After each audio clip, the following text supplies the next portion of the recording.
नमस्कार, आदाब। मैं तलत जावेद हाजिर हूँ एक और नए एपिसोड के साथ। आज के हमारे ख़ास मेहमान संजीव शर्मा जी। संजीव शर्मा जी जो कि UPSRG की पोस्ट पर फाइज हैं और ये बेसिक शिक्षा परिषद में अतरौली के राजमार्ग पर एक गवर्नमेंट स्कूल में हेड टीचर हैं। 2 बार नेशनल अवार्ड के लिए ये नॉमिनेट हुए हैं और इनसे बातें करके हमें बहुत सारी नॉलेज मिलेगी, जिससे हमें पता चलेगा कि हमें अपने शिक्षा नीति में क्या और सुधार करने चाहिए, जिससे कि हम अपनी नई जनरेशन को आसानी से और अच्छी तरह पढ़ा सकें, लिखा सकें, तैयार कर सकें। कबीरदास जी ने सही कहा है, गुरु गोविंद दो खड़े काके लागू पाए, बलिहारी गुरु आपके गोविंद त्यों बताए। तो ऐसे ही एक गुरु से आज मुलाकात करने जा रहे हैं हम अपने अलीगढ़ दर्पण पर।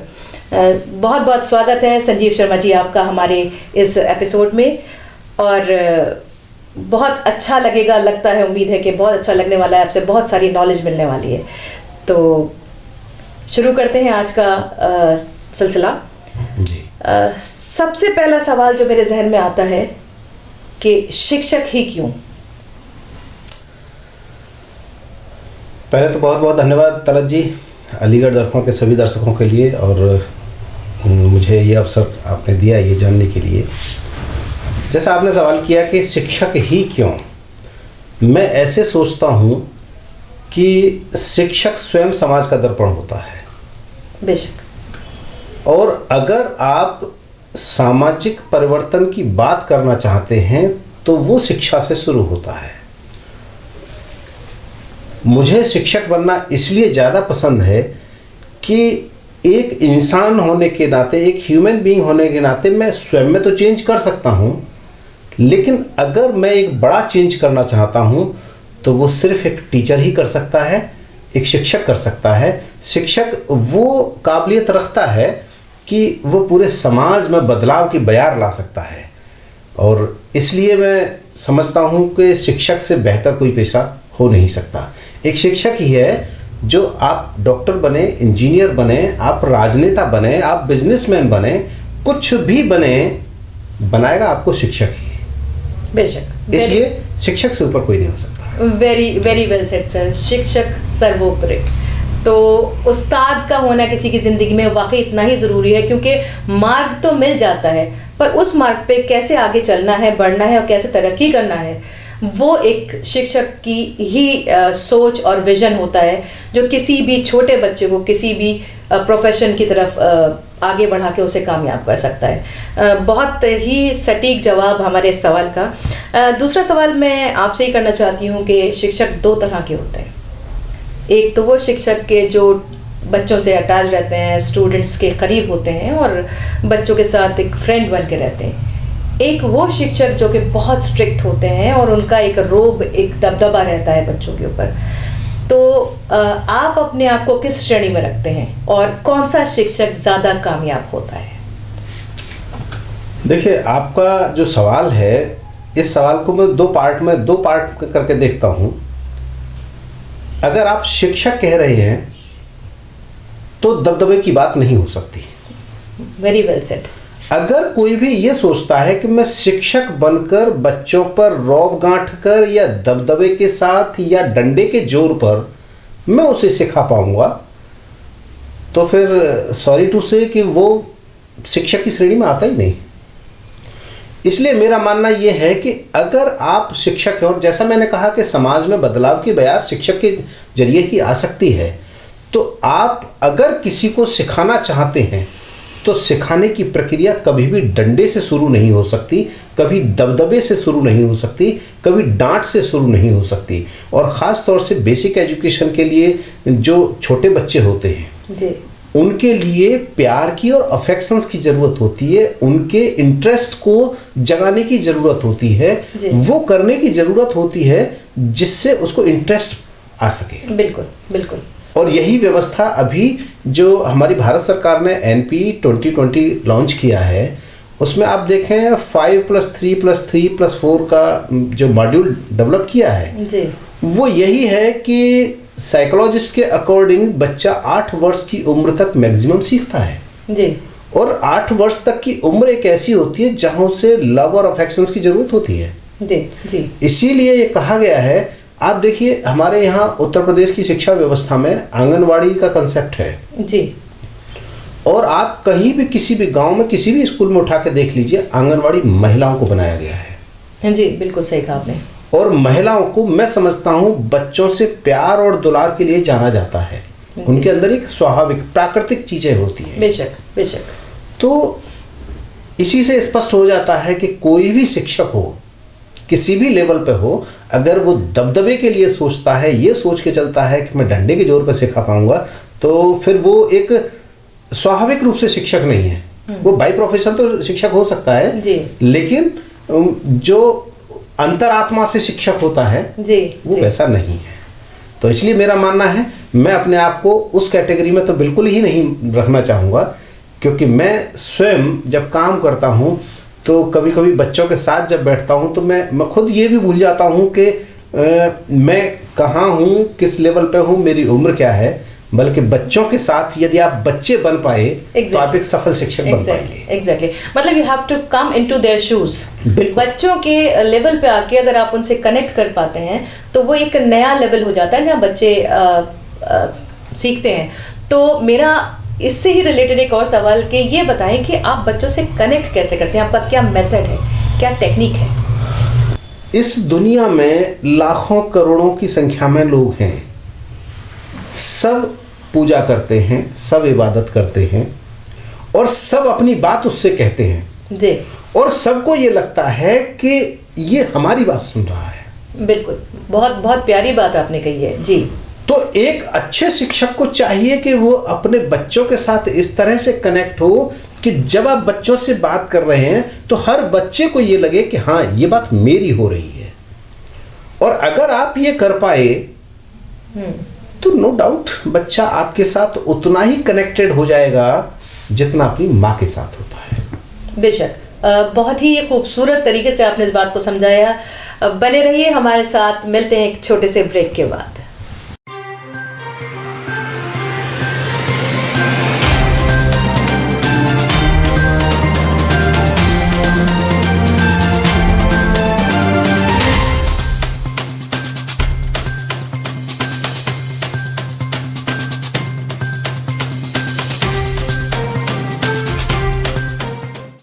वेलकम बैक ऑन अलीगढ़ दर्पण।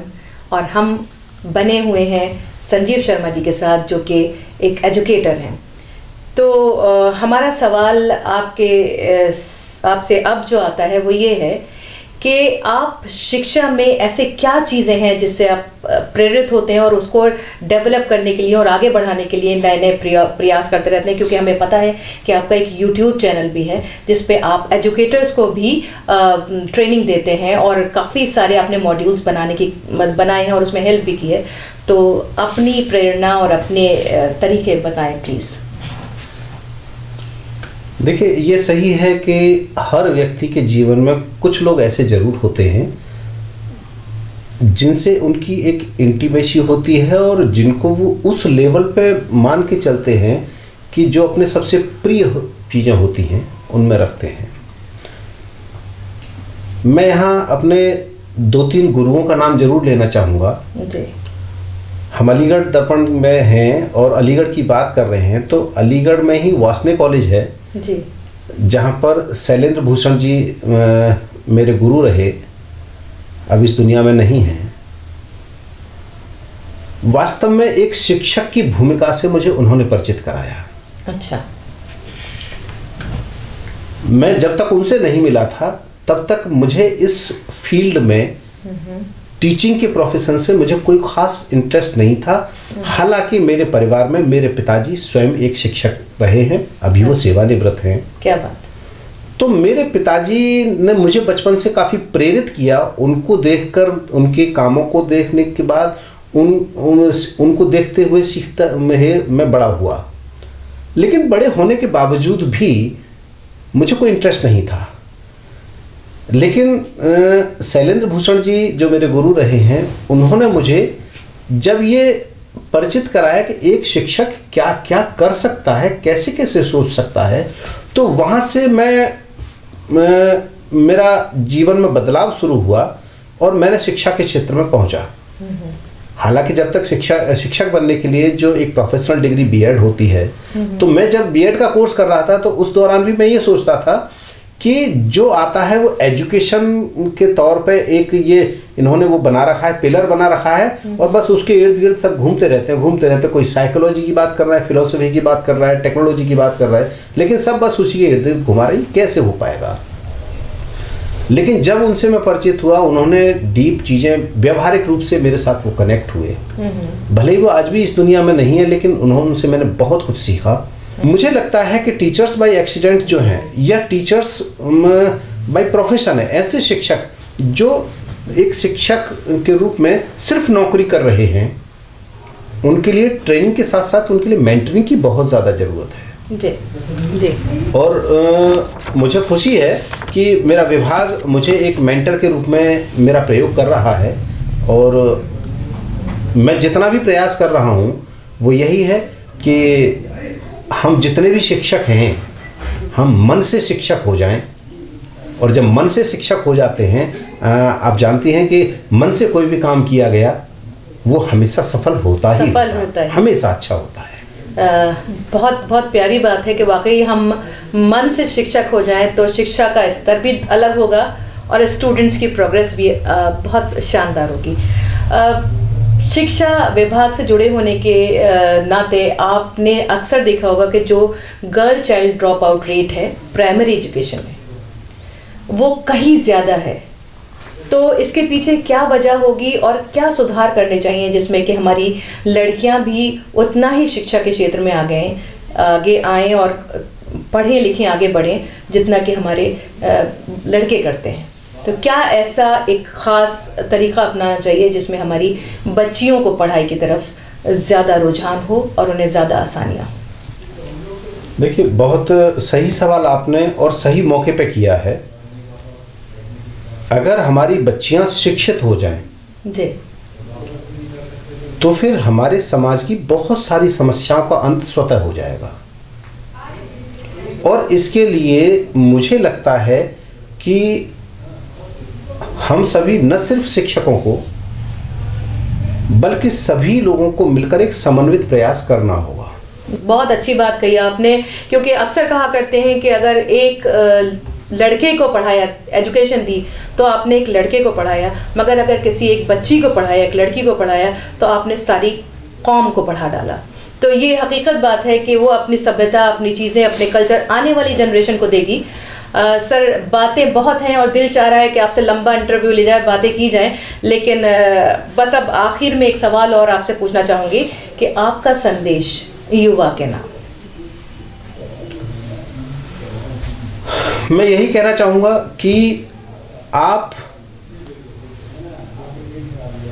युवा हैं, प्रौढ़ हैं या वृद्ध हैं या बचपन में हैं, एक बात हमेशा याद रखिएगा, जो आपके जहन में चल रहा होता है, जैसा आप सोचते हैं और वो चाहते हैं कि वो समाज में दिखे, तो कंस्ट्रक्टिव वे में सोचिए,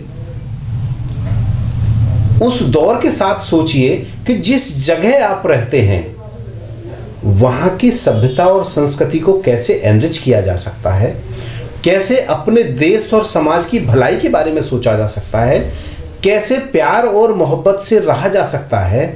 अगर आप इन चीज़ों पर गौर कर लेंगे तो निश्चित रूप से हमारे समाज में जिस तरह के कुछ लोग, चंद लोग जो हमें बांटने का, डिस्ट्रक्शन का काम कर रहे हैं, वो लगभग ख़त्म हो जाएंगे। और एक चीज़ जो मैं हमेशा कहता हूँ, एक शिक्षक के रूप में मैं कहना चाहूँगा कि मेरे जितने भी सब शिक्षक साथी हैं, क्योंकि शिक्षक के बाद ही सारे लोग आते हैं जी।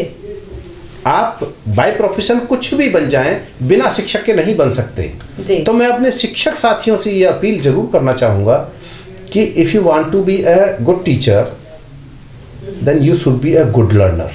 Very well said. अगर जीवन में जब तक आप सीखने का प्रयास करते रहेंगे तब तक आप दूसरों को शिक्षित करने का प्रयास करते रहेंगे। क्योंकि आप किसी भी प्रोफेशन में चले जाइए, अपडेट्स हर जगह होते हैं। आप लोग मोबाइल को यूज़ करते हैं, मोबाइल भी आपसे अपडेट मांगता है। बहुत सारे ऐप यूज़ करते हैं, वो ऐप भी आपसे अपडेट मांगते हैं। तो एक टीचर जो देश और समाज को बदलता है, उसके लिए आपको अपडेट होना बहुत ज़रूरी है। और आप अपडेट सिर्फ लर्निंग से हो सकते हैं, सीखने से हो सकते हैं। तो ज़िंदगी सीखते रहिए, दूसरों को सिखाते रहिए। निश्चित रूप से आप जैसा चाहते हैं वैसा देश और समाज जरूर बदलेगा, और निश्चित रूप से हमारा देश दुनिया में तरक्की करेगा। और जैसा हम कहते हैं कि विश्व गुरु बनने वाले हैं, अगर भारत को विश्व गुरु बनाना है तो पहले आपको वास्तविक रूप में आपको गुरु बनना होगा। बहुत बहुत धन्यवाद। Thank you so much Sharma ji, और बहुत अच्छा लगा। हाजिर होंगे अगले एपिसोड में एक नए मेहमान के साथ। आदाब।